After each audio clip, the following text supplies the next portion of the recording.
চৌঠা ফেব্রুয়ারি 2019। শীতের আমেজ তখনও পুরোপুরি কাটেনি।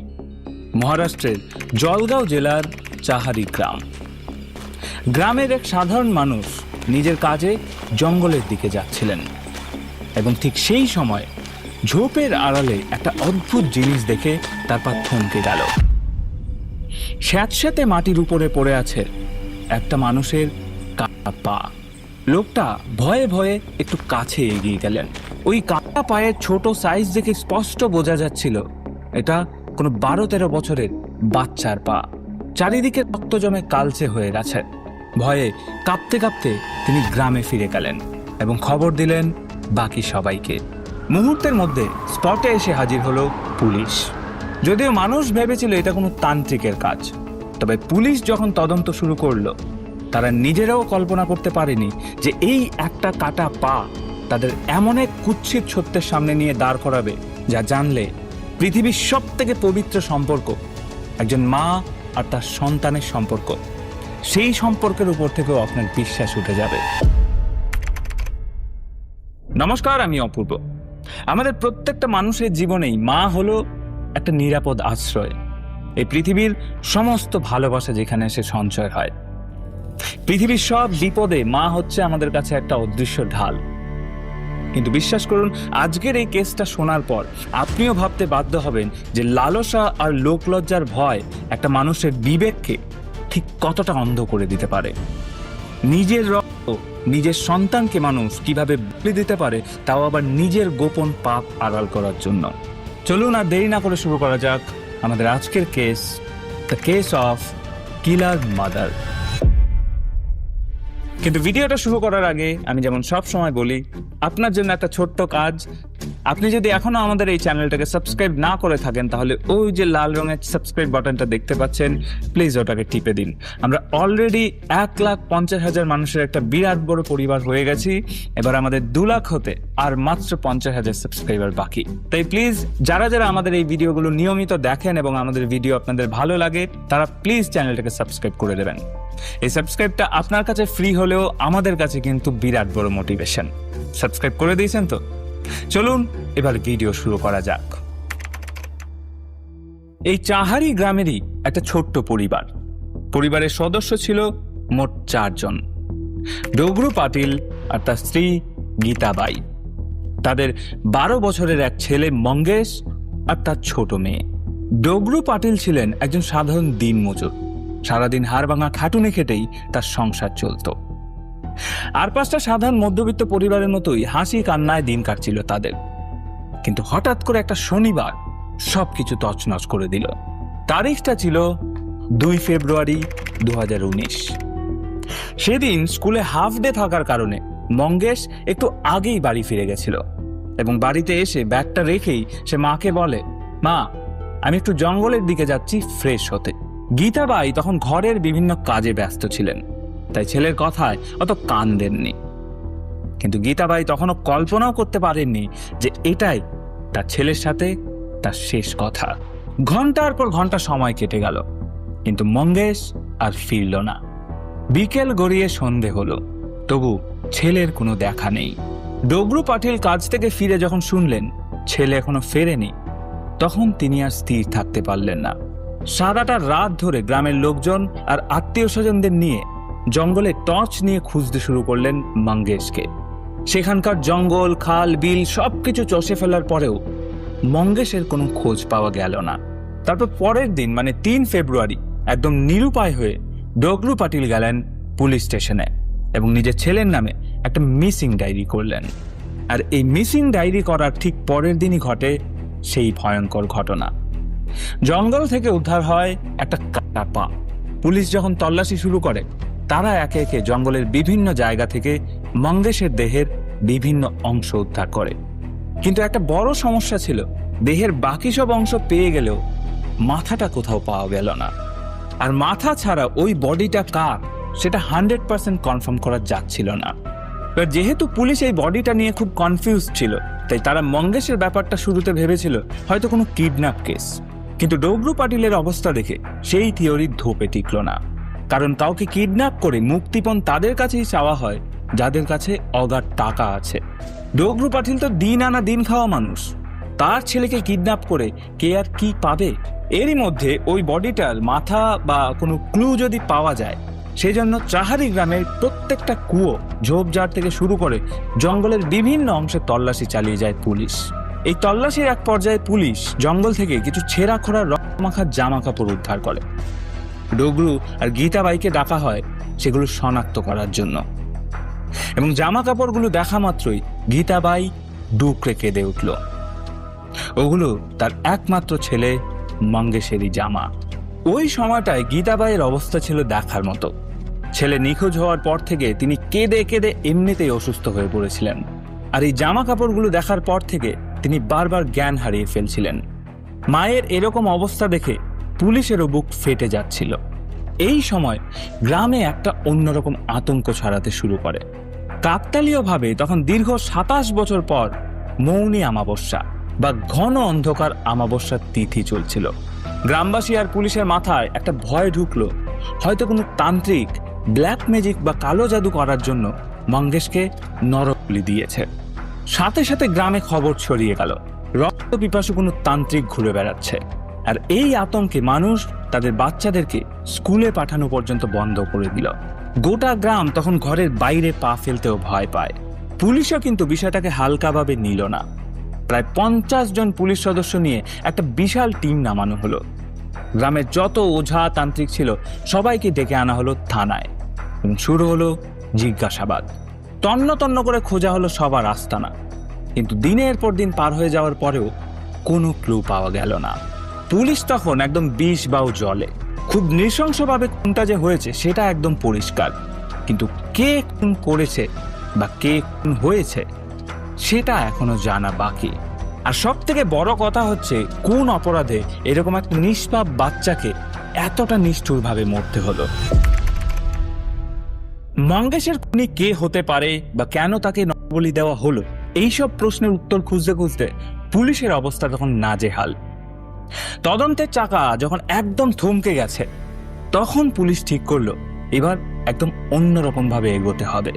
পুলিশ এবার এই কেসে তাদের সব থেকে বিশ্বস্ত সঙ্গী অর্থাৎ ট্রেন্ড ইনভেস্টিগেশন ডগ বা গন্ধ শুকে অপরাধী ধরার কুকুর নিয়ে এলো।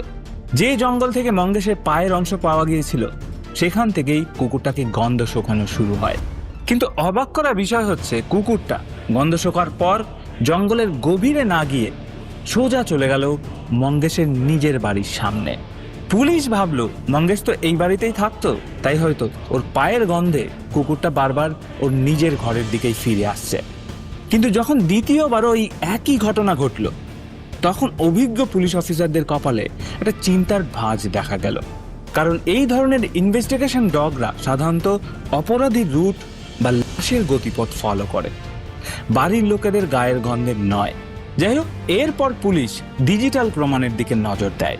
চাহারি গ্রামটা খুব ছোট হওয়ার কারণে সেখানে সেভাবে সিসিটিভি ক্যামেরা ছিল না।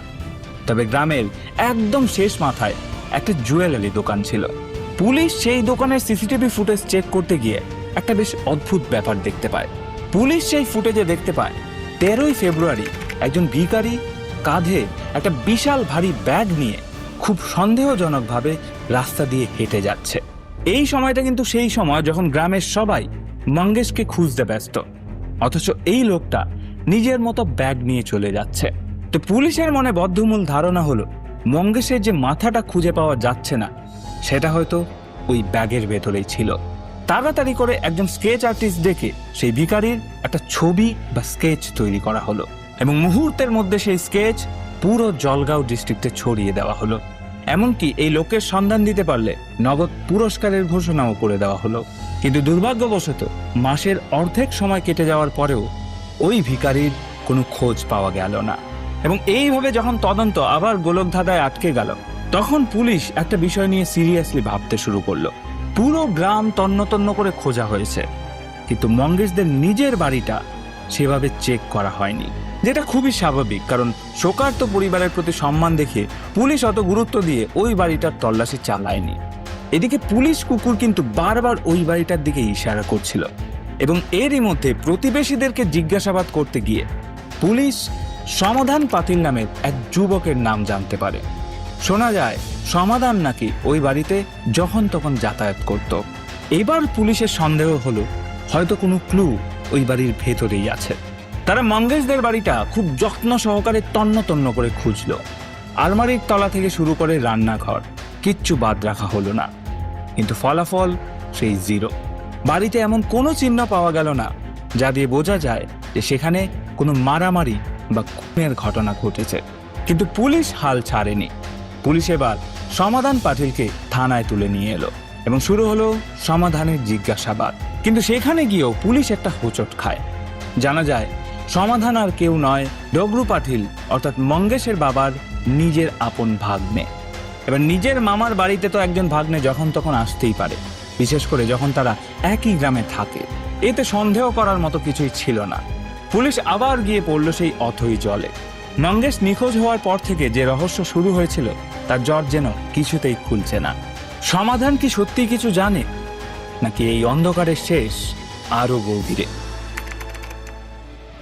সমাধান পাটিলকে বারবার জেরা করার পর ছেড়ে দিলেও পুলিশ অফিসারদের মনে খটকাটা কিন্তু থেকেই গেল।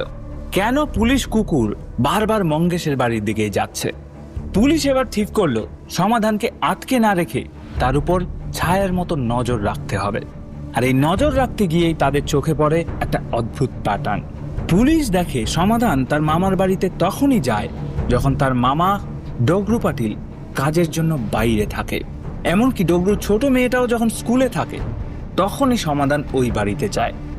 মামার অনুপস্থিতিতে মামির বাড়িতে ভাগ্নের এই ঘন ঘন যাতায়াতটা পুলিশের কাছে খুব উইয়ার্ড লাগে এবং এই প্যাটার্নটা বুঝতে পারার পরেই পুলিশ আবার তুলে নিয়ে যায় সমাধানকে এবং এবার তারা একটা সাইকোলজিক্যাল ট্রিক করে। সমাধানকে সোজাসুজি বলা হয়, আমরা সব জেনে গেছি, তোমার বাঁচার আর কোনো পথ নেই। পুলিশের আত্মবিশ্বাস দেখে সমাধানও ঘাবড়ে যায় এবং ভয়ে গড় গড় করে সবটা স্বীকার করে নেয়। কিন্তু সমাধান পুলিশকে যে সত্যিটা বলে সেটা শুনে পুলিশের চোখও কপালে উঠে যায়। জানা যায় মঙ্গেশের মা গীতাবাইয়ের সাথে তার নিজের ভাগ্নের সমাধানের একটা অনৈতিক শারীরিক সম্পর্ক গড়ে উঠেছিল এবং সেটা অনেকদিন আগেই। ডগরু সারাদিন বাইরে হাড়ভাঙা খাটুনি খাটত আর সেই সুযোগে ভাগ্নে আসতো মামির সাথে সময় কাটাতে। এই সময় কাটাতে গিয়ে দুজনের সম্পর্কটা কখন বন্ধুত্ব থেকে শারীরিক দিকে চলে যায় সেটা হয়তো তারা নিজেরাও বুঝতে পারেনি। এদিকে যেহেতু তারা আত্মীয়, বা আত্মীয় বলা ভুল, নিজের ভাগ্নে, তাই এই ব্যাপারে কারোর কোনো রকম সন্দেহ হয়নি। কিন্তু দাঁড়ান, গল্পটা এখানেই শেষ নয়। সমাধানের একজন খুব কাছের বন্ধু ছিল যার নাম রাজেন্দ্র পাটিল। সমাধান তার সাথে তার মামির এই গোপন সম্পর্কের কথা বন্ধুর কাছে খুব গর্ব করে বলতো। সে রাজেন্দ্রকে একদম ডিটেলসে জানাতো তারা কিভাবে ঘনিষ্ঠ সময় কাটায়। আর এসব শুনে রাজেন্দ্রর মনেও কৌতূহল আর লালসা জাগে। সে সমাধানকে প্রস্তাব দেয় যে সেও গীতাবাইয়ের সাথে ঘনিষ্ঠ হতে চায়। এবার সমাধান বন্ধুর এই প্রস্তাবে বাধা দেওয়ার বদলে বরং তাকে সাহায্য করতে রাজি হয়ে যায়। সে গীতাবাইয়ের কাছে রাজেন্দ্রর ইচ্ছের কথা জানায় এবং আশ্চর্যজনকভাবে গীতাবাইও রাজি হয়ে যায় এবং এরপর থেকে গীতাবাই একই সাথে সমাধান আর রাজেন্দ্র দুইজনের সাথেই সম্পর্কে জড়িয়ে পড়ে। কিছু কিছু রিপোর্ট অনুযায়ী কোনো কোনো দিন তারা তিনজন একসাথেই বাড়িতে সময় কাটাতেন, আবার কখনো পালা করে সমাধান আর রাজেন্দ্র ওই বাড়িতে যেত। এবার এই তিনজনের এই গন্ডগোলের সম্পর্কে সবকিছু ঠিকঠাকই চলছিল, কিন্তু 2 ফেব্রুয়ারি 2019 তারিখে একটা অনাকাঙ্ক্ষিত ঘটনা ঘটে গেল। সেদিন ছিল শনিবার, মঙ্গেশের স্কুলে হাফ ডে, আর হাফ ডে ছিল বলে সে দুপুর 2টোর আগেই বাড়ি চলে আসে। এবার বাড়ির ভেতরে ওই সময় গীতাবাইয়ের সাথে ছিল রাজেন্দ্র এবং ওই মুহূর্তে রাজেন্দ্র এবং গীতাবাই কেউই আন্দাজ করতে পারেনি যে মঙ্গেশ এত তাড়াতাড়ি ফিরে আসবে। তাই ওরা দুজনে দরজায় খিল দিতেও ভুলে গিয়েছিল। মঙ্গেশ বাড়িতে ঢুকে দরজা ঠেলতেই এমন একটা দৃশ্য দেখতে পায় যেটা কোনো সন্তানের দেখা উচিত নয়। নিজের মাকে রাজেন্দ্রর সাথে ওই রকম আপত্তিকর অবস্থায় দেখে ওই 12 বছরের বাচ্চাটা একদম স্তম্ভিত হয়ে যায়। রাজেন্দ্র আর গীতাবাই মুহূর্তের মধ্যে বুঝে ফেলে যে আজ তাদের সব খেলা শেষ। মঙ্গেশ সব দেখে ফেলেছে, আর ও যদি ডগরু বা গ্রামবাসীদের কাছে গিয়ে বলে দেয় তবে তাদেরকে জেলে পর্যন্ত যেতে হবে। তার উপর সমাজে মুখ দেখানোর কোনো জায়গা থাকবে না এবং এই লোকলজ্জার ভয়ে রাজেন্দ্র হিতাহিত জ্ঞান হারিয়ে ফেলে। সে ওই ঘরের কোণ থেকে একটা ভারী কাঠের লাঠি বা ডান্ডা তুলে এনে মঙ্গেশের মাথায় আঘাত করে। মঙ্গেশ যন্ত্রণা ছটফট করতে করতে মাটিতে লুটিয়ে পড়ে। মায়ের সামনেই মারা যায় এক 12 বছরের ছেলে। কিন্তু অদ্ভুতভাবে গীতাবাই একবারও তাকে বাঁচানোর চেষ্টা করে না। শুধু তাই নয়, ছেলে মারা গেছে দেখে দুঃখ পাওয়া তো দূর, বরং এরপর তারা দুজন মিলে সমস্ত রক্ত পরিষ্কার করে এবং মঙ্গেশের দেহটাকে একটা বস্তায় ভরে ঘরের একটা কোণে লুকিয়ে রাখে। এদিকে রাজেন্দ্র ভয় পেয়ে তৎক্ষণাৎ সমাধানকে ফোন করে ডেকে আনে এবং সমাধান আসার পর ওরা 3 জন মিলে একটা শয়তানি বুদ্ধি আটে। তারা ঠিক করে এই ব্যাপারটাকে এমনভাবে সাজাবে যেন মানুষ মনে করে কোনো তান্ত্রিক মঙ্গেশের বলি দিয়েছে। এবং ওই দিন অন্ধকার নামার পর রাজেন্দ্র আর সমাধান মিলে বস্তাবন্দি করে মঙ্গেশকে নিয়ে চলে যায় জঙ্গলে। সেখানে প্রথমে কুড়োল দিয়ে তারা মঙ্গেশের দেহটাকে টুকরো টুকরো করে এবং জঙ্গলের বিভিন্ন জায়গায় ছড়িয়ে দেয়। আর এই কুড়োল ওদের হাতে কে তুলে দিয়েছিল জানেন? মঙ্গেশের মা গীতাবাই। এরপর এই নরবলির নাটকটা আরো পোক্ত করার জন্য মঙ্গেশের মাথাটা একটা গভীর গর্ত করে সেখানে পুঁতে রেখে দেয়, যাতে কেউ সেটা খুঁজে না পায়। ওদিকে বাড়িতে গীতাবাই কান্নাকাটি শুরু করে দেয় যে মঙ্গেশ স্কুল থেকে এসে টয়লেট করতে জঙ্গলে গিয়েছে এবং তারপর আর ফেরেনি। তো এইভাবে তদন্তের একদম শেষের দিকে খুনিদের স্বীকারোক্তি অনুযায়ী পুলিশ সেই নির্দিষ্ট গর্তটা খুঁজে বার করে এবং সেখান থেকে উদ্ধার করে মঙ্গেশের পচে যাওয়া মাথা। পরবর্তীতে ডিএনএ টেস্টের মাধ্যমে নিশ্চিত করা হয় যে ওটা মঙ্গেশেরই মাথা। পুলিশ এরপর গীতাবাই পাটিল, সমাধান পাটিল এবং রাজেন্দ্র পাটিলকে খুনের মামলা সহ বিভিন্ন ধারায় গ্রেফতার করে। আদালত তাদের জামিন আবেদন নাকচ করে দেয় এবং বর্তমানে এরা 3 জনই জেলে আছে এবং এই কেসটাও এখনো চলছে। এই পুরো ঘটনাটায় মঙ্গেশের বাবা ডগরু পাটিল পুরোপুরি ভেঙে পড়েছেন। মানুষ হিসেবে আমরা অনেককেই বিশ্বাস করি, কিন্তু ডগরু পাটিলের বিশ্বাসটা ছিল তার সব থেকে কাছের মানুষের উপর, তার স্ত্রী গীতাবাই, যাকে নিয়ে তিনি সংসার সাজিয়েছিলেন, আর তার ভাগ্নে সমাধান, যাকে নিজের সন্তানের মতোই ভালোবেসেছিলেন।